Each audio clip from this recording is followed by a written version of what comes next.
Control பண்ணுற ஆண்களை தவிர மெஜாரிட்டி பேருக்கு மிருகங்கள் இருக்குது. அதுக்கான தூண்டுகோல் காரணிகளாக மொபைலாக இருக்கட்டும் நிறைய விஷயங்கள் உள்ளே போயிட்டு இருக்கு. அப்போ அதை கண்ட்ரோல் பண்ணுறதுக்கு இருக்க பேசிக் ரீசனே ஒரு குடும்ப கட்டமைப்பு தான். குடும்பம் இருக்குது, நம்மளோட குடும்பம் இருக்குது, அதை நோக்கி நகரணும், அதுக்கான வேலைகளை செய்யணும். இல்லை சார், உண்மையாகவே மக்களுக்கு நான் சொல்கிறேன், ஆளுங்கட்சி மீது எதிர்க்கட்சிகள் இருக்குது. குறிப்பாக இந்த கடைசி ஒரு வாரங்களில் மக்கள் பயந்துட்டாங்க. ஏன்னா ஒரு வீட்டில் ஒரு பெண் பாதுகாப்பு வந்துட்டாங்க அப்படின்னா விஜய் சார் செஞ்சுட்டு இருக்க பாலிடிக்ஸ், விஜய் சார் நம்பியிருக்க மக்களுக்குமே அவர் செய்கிற அரசியல் தனிப்பட்ட அரசியல்ங்கிறது புரிந்தது. அவங்க டீமுக்குள்ளேயே நிறைய வாக்குவாதங்கள் இருக்குது. அதெல்லாம் அவரோட ஜஸ்ட் அவர் சொன்ன ஒரு மீனில் உள்ள கமெண்ட் செக்ஷன் போனாலும் தெரியும் அவங்க கட்சிக்குள்ளே எவ்வளோ வேறுபாடு முரண்கள் இருக்குது சொன்ன ஒரு விஷயம் அப்படிங்கிறது. ஸோ இது எல்லாத்தையும் மக்கள் கவனிச்சிட்டே இருக்காங்க. என்னெல்லாம் பண்ணுறீங்க, இவ்வளவும் எங்களுக்கு நல்லது பண்ணுறதுக்காக நீங்கள் பண்ணுறீங்கிறது மக்களுக்கு தெரியுது. முழுக்க சுயநலம் சார்ந்தா நீ இயங்கிட்டு இருக்கீங்க. உங்கள் குடும்பம் நீங்கள்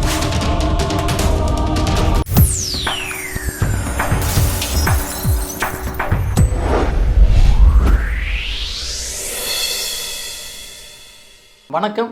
கோல்டன் சான்ஸ் வழங்கும் அரசியல் களம். இன்றைய அரசியல் களம் நிகழ்ச்சியில் நம்மோடு இணைந்திருப்பவர் இளம் அரசியல் விமர்சகர் திரு அருணோதயன் அவர்கள். வணக்கம். வணக்கம் சார். பள்ளி குழந்தைகள் முதல் பாட்டி வரை பாலியல் வன்கொடுமைக்கு ஆளாயிருக்காங்க தமிழ்நாட்டில். இது தினம் தினம் நடக்கிறதா செய்தி நமக்கு வந்துட்டு இருக்கு. இது திமுக அரசின் தொடர் அலட்சியம்தான் காரணம் அப்படின்னு சொல்லி திரு சீமான் அவர்கள் குற்றம் சாட்டுறார். உங்களுடைய பார்வை? சார், அந்த அலட்சியங்கிற வார்த்தை தான் நான் குறிப்பிட்டு பார்க்குறேன். அலட்சிய போக்கு தான். ஏன்னா உங்களுக்கு அதோட தமிழ்நாட்டோட ஆட்சியை பிடிக்கிறது தான் மிக முக்கியமான விஷயமா இருக்குது. ஏன்னா கடைசி நேரத்தில் இப்போ நடக்கிற தவறுகளை கவனம் செலுத்துறதை விட ஆட்சியை பிடிக்கிறதுக்கு கவனம் செலுத்துறது ரொம்ப ரொம்ப அதிகமாக இருக்குது. அதுக்கான தேவையும் அதிகமாக இருக்குது. கட்சி சார்ந்த நபர்களுமே அதை தான் கன்சிடர் பண்ணுறாங்க. ஏன்னா இப்படி ஒரு விஷயம் நடந்திருக்கு அப்படிங்கிறத டிஎம்கே சார்ந்த நபர்கள் இதை அதிக அளவில் ஒரு விஷயமா கருத்தில் கொள்ள மாட்டேங்கிறாங்க. அவங்களுக்கு அதையும் தாண்டி தமிழ்நாட்டில் நாங்கள் மறுபடியும் ஆட்சிக்கு வரணும் அப்படிங்கிற போக்கு தான் இருக்கே தவிர உங்கள் ஆட்சி தான் இன்னும் தொடர்ந்துகிட்டு இருக்குது, அங்கே இந்த சம்பவம் நடக்குதுங்கிறத அவங்க கன்சிடர் பண்ண மாட்டேங்கிறாங்க. அலட்சிய போக்கு தான் சார் அந்த வார்த்தை தான். மதுவை விற்கும் அரசால் பெண்கள் பாதுகாப்புக்கு எந்த அளவுக்கு முக்கியத்துவம் கொடுக்க போகிறது அப்படிங்கிற இன்னொரு கேள்வி எழுப்பியிருக்காரு. மது குடிப்பதனால தான் எல்லா பிரச்சனைக்கும் காரணம் அப்படிங்கிற ஒரு குற்றச்சாட்டு இருக்குது.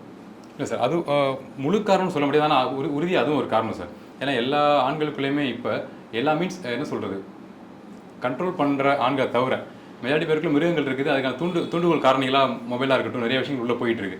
அப்போ அதை கண்ட்ரோல் பண்ணுறதுக்கு இருக்க பேசிக் ரீசனே ஒரு குடும்ப கட்டமைப்பு தான். குடும்பம் இருக்குது, நம்மளோட குடும்பம் இருக்குது, அதை நோக்கி நகரணும், அதுக்கான வேலைகளை செய்யணும். இல்லை நம்மளோட வாழ்க்கைக்கு குரோத்துக்கான வேலையை பார்க்கணுங்கிறத தாண்டி அந்த போதை, அரசு வழங்குற போதைங்கிறது அங்கீகரிக்கப்பட்ட போதையாக இருக்குது. அது எந்த நேரங்கிறது அவங்க கொடுக்குற நேரத்தில் போய் எடுத்துக்கிட்டோம்னா இரவு நேரங்கள் தான் அவங்க அலோவ் பண்ணுறாங்க. ஸோ அப்போ அடக்கி வச்சு இந்த வன்மம் எல்லாமே, வக்கரமான புத்திகள் எல்லாமே இப்போ கடந்து போகிறப்ப சில சபலமான எண்ணங்கள் வரும். அதை மனுஷன் சாதாரணமாக கடந்து போயிடுவான். அதோட போதை சேர்றப்ப உள்ளே இருக்க மிருகங்கள் வெளில வருது. ஸோ உறுதியாக இதுவும் ஒரு முக்கியமான காரணம் தான் சார். இன்று ஒரு முக்கியமான ஒரு அரசியல் நகர்வாக நம்ம பார்க்கப்படுறது என்னென்னா, என்டிகேலேருந்து காளியம்மாள் அவர்கள் இன்னைக்கு அதிமுக தலைமையில் இப்போ வந்திருக்காங்க.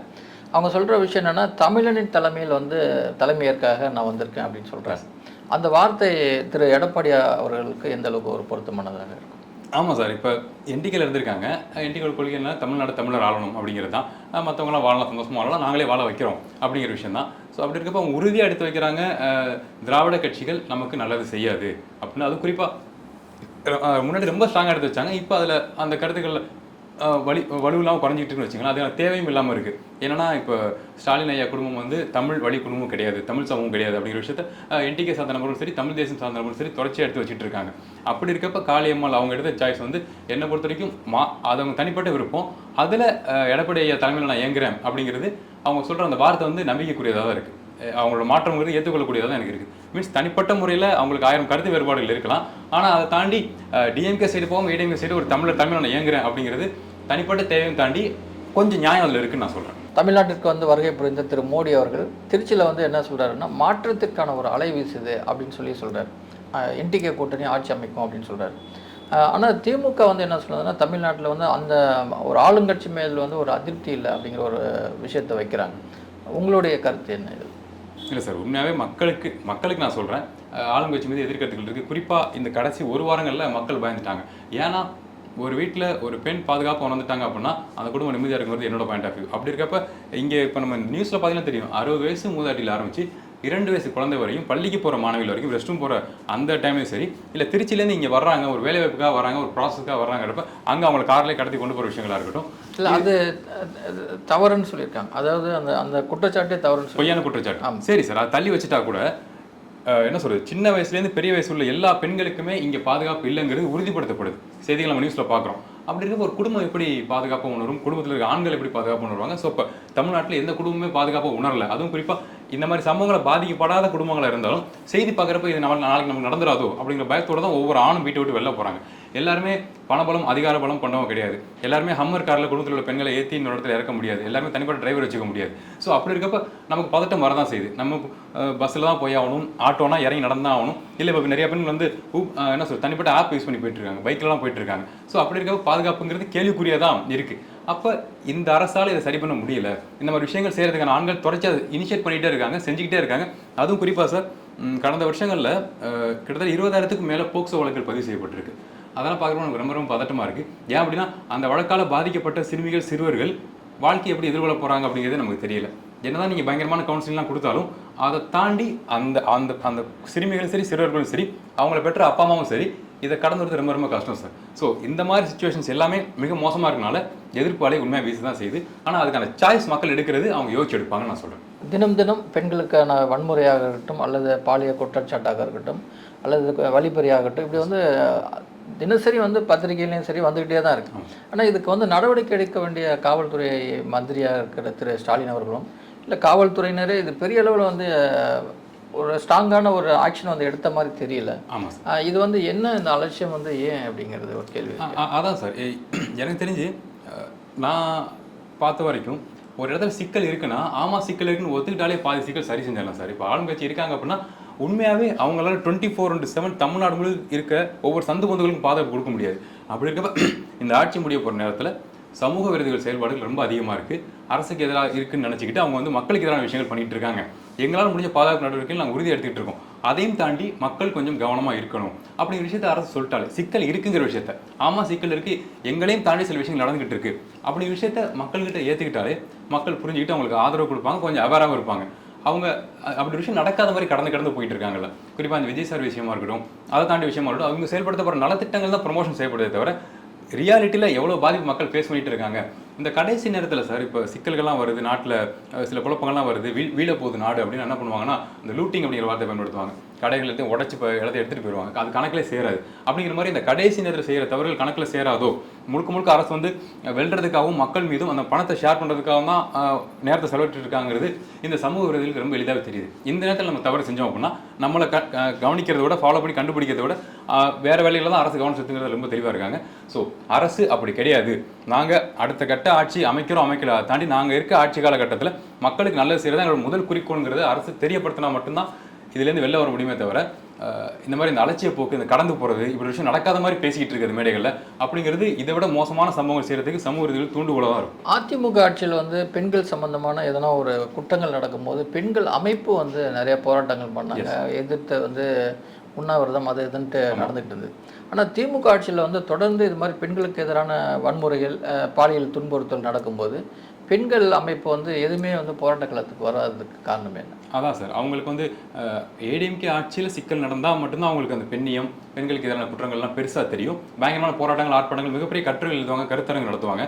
ஆனால் டிஎம்கே ஆட்சியில் நடக்கிறப்ப அது அவங்க ஆட்சி தான் அவங்க பார்க்குறாங்க. நம்ம ஆட்சியில் பெண்களுக்கு பாதுகாப்பு இருக்குது, அவங்க சொல்கிற ஸ்டேட்மெண்ட் உண்மை நம்புவாங்க. டிஎம்கே ஆட்சியில் பெண்களுக்கு பாதுகாப்பு இருக்கா? ஆமாம் பாதுகாப்பு இருக்குன்னு சொல்லி மொத்த குழுவும் நம்பிக்கிட்டு இருக்கும். ஈவன் நடக்கிறதுக்கு வித் ப்ரூஃபோட நம்ம சொன்னாலுமே இவ்வளோ தவறு நடக்குது நீங்கள் கேள்வி வைக்க மாட்டீங்க அப்படின்னு சொன்னால் கூட அவங்க மௌனம் காப்பாங்க. அது தனிப்பட்ட தேவைன்னு நான் நினைக்கிறேன் சார். அவங்களுக்கு அது மூலமாக ஏதோ ஒரு சப்போர்ட் கிடைக்குது, ஒரு அதிகாரம் கிடைக்குது, ஒரு பலம் கிடைக்குது, அவங்க வளர்ந்து வர்றதுக்கான ஸ்பேஸ் கிடைக்குதுன்னு நான் சொல்கிறேன் சார். அதனால் அவங்க தெரிஞ்சே தான் அந்த விஷயத்த பண்ணுறாங்க. ஆனால் இது எப்போ வரையும் தொடரும் அப்படின்னா அவங்க குடும்பத்தில் பெண்களுக்கு நடக்காத வரையும் அவங்களுக்கு அது ஓகே. ஒன்ஸ் அவங்களுக்கு நடந்துச்சுன்னா அப்போ புரியும் ஏன் நம்ம இந்த மாதிரி மிக மோசமான ஒரு விஷயத்த, இது மோசங்கிற தாண்டி நான் துரோகம்னு கூட சொல்லுவேன் சார். ஏன்னா நீங்கள் ஆட்சி மாற்றம், கொள்கை மாற்றத்தை அடிப்படையாக வச்சு நீங்கள் பேசுகிறீங்க அப்படிங்கிறது எங்களுக்கு புரியுது. அதையும் தாண்டி மக்களாகி நாங்கள் இப்போ பெண்களுக்கான ஒரு இயக்கம் இருக்குது, அணி இருக்குது அப்படின்னா அவங்க பெண்களுக்காக முழுசாக பேசுவாங்க, ஆண்களை விட பேசுவாங்க, நாங்கள் நம்பிக்கிட்டு இருக்கோம். அப்படி இருக்கப்போ நீங்கள் அமைதி காக்குறீங்கன்னா அதை விட பெண்களுக்கு நீங்கள் செய்கிற துரோகம் என்ன இருக்குது? ஸோ இதுதான் உச்சபட்ச துரோகம் நான் சொல்லுவேன். எஸ் சார், குறிப்பாக எனக்கு கனிமொழி மேம் மேலே தனிப்பட்ட மரியாதை இருக்குது. டிஎம்கேக்குள்ளே அப்படி ஒரு பெண் சர்வே பண்ணுறது என்ன பற்றி கஷ்டம். அதை தாண்டி அவங்க எல்லா பார்ட்டிஸையும் தாண்டி உள்ளே இருக்காங்க. அப்படி இருக்க அம்மா அவங்க இதை பற்றின விஷயங்களை ஓப்பன் அப் பண்ணால் அவங்க ஆட்சியில் அந்த சிக்கல் நடக்குதுங்கிறத தாண்டி மாற்றுக் கட்சி கொள்கையை கொண்டவங்களுமே அவங்களுக்கு இது மரியாதை வரும்னு சொல்கிறேன். உண்மையை பேசுகிறாங்க அவங்க அப்படின்னு. எதிர்காலத்தில் அது அவங்களுக்கு பயன்படுங்கிறத தாண்டி அவங்களுக்குமே தெரியும் அவங்கள சார்ந்திருக்க அரசியல் என்ன, அதில் அவங்க எப்படி அடுத்தடுத்த கட்சிக்குள்ள நகரணுங்கிறத தாண்டி உண்மைன்னு ஒன்று இருக்குல்ல, நேர்மைன்னு ஒன்று இருக்குல்ல, அதை அவங்க பேசுறதுக்கான வாய்ப்புகள் அவங்களுக்கு முழுசாகவே இருக்குது. அவங்களால அதை பண்ண முடியும். அதையே அவங்க பண்ண மாட்டாங்க அப்படின்னு எனக்கு புரியல. எஸ், மாற்றுக் கொள்கையை தாண்டி அவங்க மீதான மதிப்பு இந்த மாதிரி விஷயங்கள் அவங்க பேசாமல் இருக்கப்ப நமக்கு குறையுது. இஸ்ரேல், ஈரான், அமெரிக்கா அந்த வாரில் வந்து இந்தியாவில் வந்து எல்லா இடத்துலையுமே வந்து பெட்ரோல், கேஸ் தட்டுப்பாடுகள் இருக்குது. இந்த கேஸ் தட்டுப்பாடு வந்து இந்த எலெக்ஷன் வந்து எதிரொலிக்கும் அப்படின்னு நீங்கள் நினைக்கிறீங்களா? எஸ் சார், அதுக்கான மாற்று நடவடிக்கைகள் எடுத்துகிட்டு இருக்கேன்னு சொல்கிறாங்க, ஷிப்லாம் வந்துட்டுன்னு சொல்கிறாங்க. ஆனால் மக்களுக்கு ஒரு சின்ன பதட்டம் வந்துருச்சு. ஏன்னா அதை நான் கண்கூட பார்க்க முடிஞ்சு. கேஸ் இஷ்யூ இருக்கான்னு கேட்டால் மீன்ஸ் சிலிண்டர் இஷ்யூ ஆரம்பிச்சு நம்ம பார்க்குறோம். கடைகளில் மார்க்கெட்லாம் வச்சு எரிக்க ஆரம்பிச்சிட்டாங்க. ஆனால் பெட்ரோல் இஷ்யூ எனக்கு இருக்க மாதிரி தெரியல சார். முன்னாடி தான் நான் பார்த்தேன் பங்க்கில் வரிசையாக நின்னாங்க. பார்க்குறவங்க பயமாக பதட்டமாக தான் இருந்துச்சு. ஆனால் இன்றைக்கி நான் பார்த்துட்டு வர எம்டியாக தான் இருக்குது. ஏன்னா பயந்து வெயிட் பண்ணி பெட்ரோல் டேங்க் ஃபுல் பண்ணிட்டாங்க. ஃபுல் பண்ணிட்டு ஓட்டிகிட்டு இருக்காங்க, ஒரு பிரச்சனையும் இல்லை. அடுத்து வந்து பார்த்தா மற்ற பங்கெல்லாம் எம்டியாக தான் இருக்குது. ஸோ மக்களுக்கு பரவப்படுற வதந்திகள் உண்மை அப்படிங்கிறத தாண்டி இந்த பெட்ரோல் இஷ்யூ இல்லை சார், கேஸ் இஷ்யூ இருக்குது. அதை சரிப்படுறதுக்கான வேலைகள் அந்த கச்சாலைகள் அந்த ஷிப்லாம் வந்துட்டு இருக்கிறதா அலோவ் பண்ணுறதா சொல்லிட்டு இருக்காங்க. அதை சரி பண்ணிட்டாங்கன்னா ஓகே. ஆனால் இது தொடருது, ஒரு 15 நாளைக்கு மேலே 20 நாளைக்கு மேலே தொடர்தான் மக்கள் எதிராக வாக்களிக்க. தமிழ்நாட்டில் நடக்கிற இந்த தேர்தல் வந்து 4 முனை போட்டி அப்படிங்கிறது தான் இது வரைக்குமே இருந்துகிட்டு இருக்கு இப்போ கரண்ட் சுச்சுவேஷனில். ஆனால் பிஜேபி வந்து அதை 3 முனை போட்டியாக மாற்றுவதற்கு ஒரு திட்டம் இருக்குது அப்படிங்கிற மாதிரி சொல்கிறாங்க. அதை நோக்கி தான் வந்து திடீரென்று இப்போ விஜய் வந்து சிபிஐ விசாரணைக்கு டெல்லிக்கு வாங்க அப்படிங்கிற ஒரு விஷயமும் இருக்குன்னு சொல்கிறாங்க. இப்போ இது 3 முனை போட்டியாக சந்திக்குமா இல்லை 4 முனை போட்டியாக? இல்லை சார், 3 முனை போட்டியாக மாற்றிட்டாங்க அப்படின்னா மக்கள் கோபமாயிருவாங்க. எங்களை பார்த்தா எப்படி இருக்குது அப்படிங்கிற மாதிரி. இப்போவே மக்கள் பயங்கர கோவத்தில் இருக்காங்க. அரசியல்வாதி நினச்சிட்டு இருக்காங்க நம்ம ஒரு பயங்கர ப்ளே பண்ணுறோம், மக்கள் அதை வந்து ஏற்றுக்கிட்டாங்க அப்படின்னு. உறுதியாக ஏற்கல சார். இப்போ டிஎம்கே சரி எல்லா பார்ட்டிகளையும் கூட்டணிக்கு எடுத்துக்கிறதா இருக்கட்டும். அதே மாதிரி இப்போ இபிஎஸ் ஐயா வந்து ஓபிஎஸ் ஐயா வந்து டிஎம்கேல சேர்ந்ததாக இருக்கட்டும். அதை தாண்டி இப்போ விஜய் சார் செஞ்சுட்டு இருக்க பாலிடிக்ஸாக இருக்கட்டும். விஜய் சார் நம்பியிருக்க மக்களுக்குமே அவர் செய்கிற அரசியல் தனிப்பட்ட அரசியல்ங்கிறது பொருந்தலை. அவங்க டீமுக்குள்ளேயே நிறைய வாக்குவாதங்கள் இருக்குது. அதை நான் அவரோட ஜஸ்ட் அவர் சம்மந்தப்பட்ட மீமில் உள்ள கமெண்ட் செக்ஷன் போனாலே தெரியும் அவங்க கட்சிக்குள்ளே எவ்வளோ வேறுபாடுகள் முரண்கள் இருக்குது இந்த பெண்கள் சம்மந்தப்பட்ட விஷயம் அப்படிங்கிறது. ஸோ இது எல்லாத்தையும் மக்கள் கவனிச்சிட்டே இருக்காங்க. என்ன தான் பண்ணுறீங்க, இவ்வளவும் எங்களுக்கு நல்லது பண்ணுறதுக்காக நீங்கள் பண்ணுறீங்கிறது மக்களுக்கு தெரியுது. முழுக்க சுயநலம் சார்ந்தா நீ இயங்கிட்டு இருக்கீங்க. உங்கள் குடும்பம், நீங்கள், உங்கள் எதிர்காலம், அதுக்கு அடிப்படை தான் இயங்கிட்டு இருக்கீங்க. அதையும் தாண்டி நாங்கள் ஓட் போடுறோம், சரி ஓட் போட ரெடியாக இருக்கோம். அதில் நீங்கள் இந்த பிளேயில் இருக்குது சார் 4 முனை போட்டிங்கிறது ஏற்றுக்கொள்ளக்கூடியதாக இருக்குது. ஓகே, உங்கள் 4 பேருக்கும் தனிப்பட்ட தேவைகள் இருக்குது. நீங்கள் அரசியல் கட்சி ஆரம்பித்து கூட்டணி வச்சு இயங்குறீங்க. இதுலேயும் ஒரு ப்ளே நீங்கள் பண்ணுறீங்க, இல்லை உங்களை வச்சு ஒருத்தவங்க பெரிய ப்ளே பண்ணுறாங்க அப்படின்னா அதுக்கு நாங்கள் ஆள் கிடையாதுன்னு சொல்லி மக்கள் கோவப்படுறாங்க. இது வேறு ஒரு கேள்வி தான், இந்த அரசியல் தாண்டி ஒரு கேள்வியாக கூட நம்ம எடுத்துக்கலாம். சமீபத்தில் வந்து திரு விஜய், திரிஷா வந்து பொது நிகழ்ச்சியில் ஒரு கணவன் மனைவி அப்படிங்கிற ஒரு கெட்டப் மாதிரி எல்லாம் கலந்துக்கிட்டாங்கன்னு ஒரு குற்றச்சாட்டு இருந்துச்சு. இன்று வந்து ஏர்போர்ட்டில் வந்து நடிகை திரிஷா கிட்ட வந்து இந்த கேள்வி கேட்கும்போது அவங்க வந்து அமைதியாக கடந்து போகிறாங்க. இந்த அமைதி வந்து என்ன சொல்ல வருதுன்னு அதான் சார். ஏன்னா மக்களாக நம்ம அதை பார்த்துட்டு அவ்வளோ பேசிகிட்டு இருக்கோம். அவங்க தெரிஞ்சு தான் பண்ணுறாங்க, மீடியா முன்னாடி வராங்க, சேம் ட்ரெஸ்ஸில் வராங்க, அது தனிப்பட்ட விருப்பம். அவங்க வெளில போனால் பரவாயில்ல, ஒரு பொது நிகழ்ச்சிக்கு வராங்க. அதுவும் விஜய் சார் ஒரு கட்சி ஆரம்பிச்சிருக்காரு, அவரோட பர்சனல் லைஃப்பில் சிக்கல் இருக்குன்னு தெரியுமே இதை பண்ணுறாங்க. சேம் ட்ரெஸ்ஸில் வராங்க, சேம் காரில் வராங்கிறப்ப அதை பற்றி மக்கள் கண்டிப்பாக கேள்வி வைக்க செய்வாங்க. ஏன்னா நீங்கள் லைஃப்பில் நீங்கள் தலையிட்டுறீங்க, நாங்கள் அதை பார்க்குறோம். அது என்னென்னு தெரிஞ்சு எங்களுக்கு நீங்கள் தனியாக பண்ணிங்கன்னா நான் கண்டிப்பாக கேட்க போகிறதே கிடையாது. நீங்கள் எங்கே வேணால் போகலாம். மக்கள் மட்டும் நீங்கள் நியூஸில் அது வருதுன்னா இது என்னென்னு தெரிஞ்சுக்கிற உரிமை மக்களுக்கு இருக்குது. ஸோ அப்போ அது கேள்விட்டால் அதுக்கு நீங்கள் பதில் சொல்லி தான் போகணும். கடந்து போகிறது அப்படிங்கிறது நீங்கள் எல்லாம் ஒரு உயிரே கிடையாது, உங்களால் நாங்கள் மதிக்கவே மாட்டோம், எங்களுக்கும் ஒரு வாழ்வியல் இருக்குது, அதன்படி தான் நாங்கள் வாழ்வோம், அதில் உங்கள் உயிர் உங்கள் கேள்வியெல்லாம் கன்சிடர் நாங்கள் பண்ண மாட்டோம் அப்படிங்கிற மூலாசரை தேங்கிட்டு மக்கள் ஆட்சி மாற்றத்தை விரும்புகிறார்கள் அப்படின்னு சொல்லிட்டு திரு மோடியிலிருந்து இபிஎஸ் வரைக்கும் பேசிகிட்டு இருக்காங்க. திரு விஜய் அவர்கள் வந்து நாங்கள் தான் ஆட்சி மாற்றத்துக்கான அடிகோலே நாங்கள் தான் அப்படின்னு சொல்கிறாங்க. இப்போ இருக்கிற சூழ்நிலையில் வந்து டிவிக்கு வந்து ஆட்சி மாற்றத்துக்கான வாய்ப்பு இருக்கா? இல்லை சார், என்னை பொறுத்த வரைக்கும் சுத்தமாக வாய்ப்பு இல்லை அப்படின்னு தான் நான் சொல்லுவேன். ஏன்னா துளியும் நமக்கு அந்த கட்சி வன்மை கிடையாது. வந்தால் கூட சந்தோஷங்கிற மூலம் நம்ம இருந்தோம். அரசியல் கட்சியில் பண்பட்டு வந்தால் கூட 1-2-3 சீட் எடுத்தால் கூட சந்தோஷம் தானே. ஆனால் இங்கே அவர் பண்ணுற வேலைகள் இருக்குல்ல சார், அவர் சார்ந்து இருக்க நபர்கள் பண்ணுற வேலைகள் வந்து முழுக்க எந்த ஏஜ் கேட்டகரி பீப்புளுக்குமே ஏற்றுக்கொள்ளக்கூடியதாகவே இல்லை.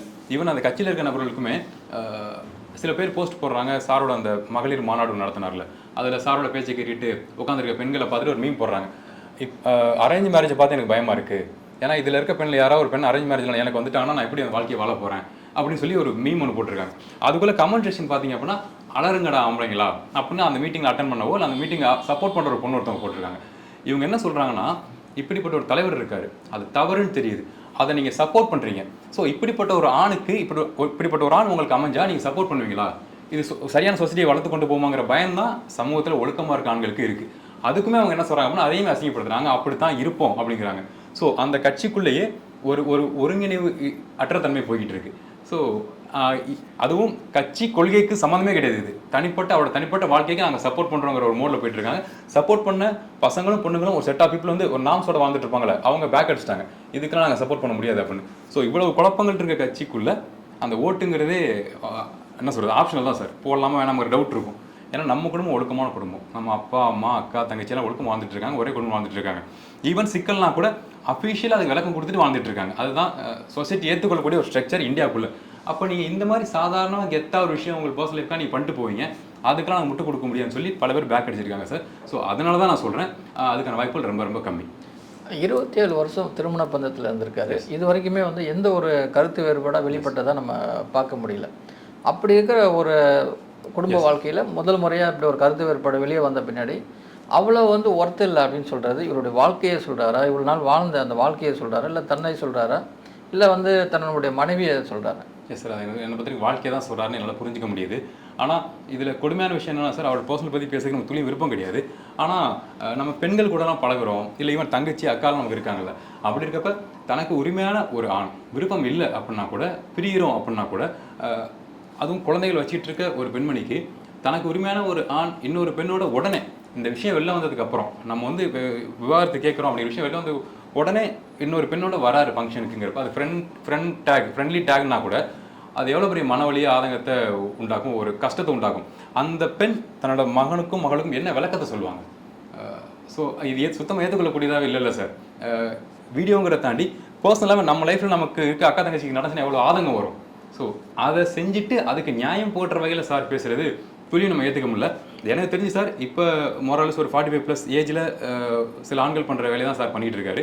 அதை அவர் ரியலைஸ் பண்ணுறப்ப அவர் புரியும், இதை நம்ம இப்போ பண்ணிருக்கக்கூடாது அப்படிங்கிறது. ஏஜுக்கு நான் புரிஞ்சுக்கிட்டே தான் நான் சொல்கிறேன். அதிமுக கூட்டணி வலிமையாக இருக்கிற ஒரு சூழ்நிலையில் திமுக கூட்டணியில் வந்து ஏற்கனவே இருக்கிற கூட்டணி கட்சிகளுக்கு வந்து கொடுக்கப்பட்ட சீட்டோட குறைச்சி கொடுக்கறதுனால ஒரு அதிருப்தி இருக்குதுன்னு சொல்கிறாங்க. ஆமாம், இப்போ திரு வைகோ அவர்களுக்கு வந்து ஏற்கனவே 6 சீட்டு கொடுத்தாங்க, இப்போ 4 கொடுத்துருக்காங்க. அதில் 1 தான் தனியாக அவங்க விரும்புகிற சின்னத்தில் நிற்கணும் அப்படிங்கிற ஒரு விஷயங்கள் இருக்குது. விடுதலை சிறுத்தை கட்சிகள் வந்து ரொம்ப நாள் நீண்ட பயணத்தில் இருக்காங்க. அவங்களுக்கு வந்து ஒரு 6-7 தான் போன தடவை கொடுத்த மாதிரி தான் நம்ம கொடுப்போம் அப்படிங்கிறத இருக்காங்க. இப்போ இது வந்து என்னென்னா நம்பிக்கையோட கூட்டணி சொல்கிறாங்க, ஆனால் கூட்டணிக்கு நம்பிக்கை துரோகம் பண்ணுற ஒரு கட்சியாக இருக்கா? ஆமாம் சார். ஏன்னா அவங்க எல்லாருக்குமே வந்து வெற்றி தேவைப்படுது, கட்டாய வெற்றி தேவைப்படுது. அது மக்களோட நலனுக்கான்னு கேட்டால் இல்லை. அவங்க தனிப்பட்ட நலனுக்கும் அவங்க கட்சியோட நலனுக்கும் அவங்களோட வாரிசுகள் இருக்காங்கல்ல, அவங்களோட நலனுக்கும் தான் இப்போ அரசியல் நடந்துகிட்டு இருக்காங்க. முழுசாக புரியுது. ஸோ அப்படி இருக்கப்ப இவ்வளவு சமரசங்கள் செஞ்சு சுயமரியாதையிலேருந்து தன்னோட சொந்த கட்சியோட அடையாளத்தை இழந்து நீங்கள் நின்று ஜெயிக்கணுமா? அப்படிப்பட்ட வெற்றி உங்களுக்கு தேவையா? அந்த கூட்டணி வெற்றி உங்களுக்கு தேவையா? அப்படிங்கிறப்போ நமக்கே வருது சார். அதையும் தாண்டி அவங்க உள்ளே இருக்காங்க அப்படின்னா அது முழுக்க முழுக்க மக்களோட நலனுக்கு துளியும் கிடையாது, சுய தேவை தான். அதுக்காக அவங்க என்ன வேணால் பண்ணுவாங்களே இந்த எலெக்ஷன் நம்ம கண் கூட காட்டிகிட்டு இருக்கு. நன்றி. நன்றி சார். தேங்க்யூ.